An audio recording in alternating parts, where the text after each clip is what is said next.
Did you know that you can calculate a sale price and add it to your product catalog in just a few simple steps? This could save you headaches of having to manually update your products during sale periods while making sure you have consistent pricing on all channels. So let's create the rule. First, click on the Feeds option in the menu bar. This will open up your list of export feeds. Now go ahead and click on Rules. You'll see an option to add a new rule. Click on the plus sign to create a new rule. Once that's done, let's give it a name. How about something like sale price? Go ahead and type that in, then hit the Create button. Next, you'll see an If section.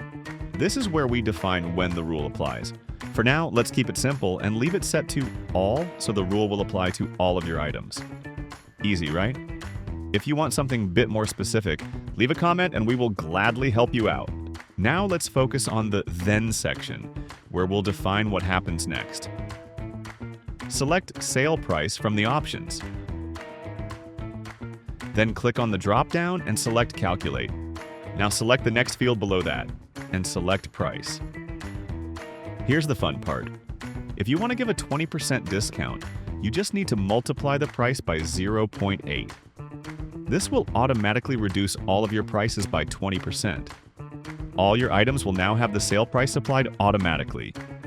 If you want to check, look over to the right side and click on Selected Items. This will show you an overview of all your items, and you'll be able to see that their prices have been updated. Now you've got an awesome rule in place that applies discounts during sales periods automatically.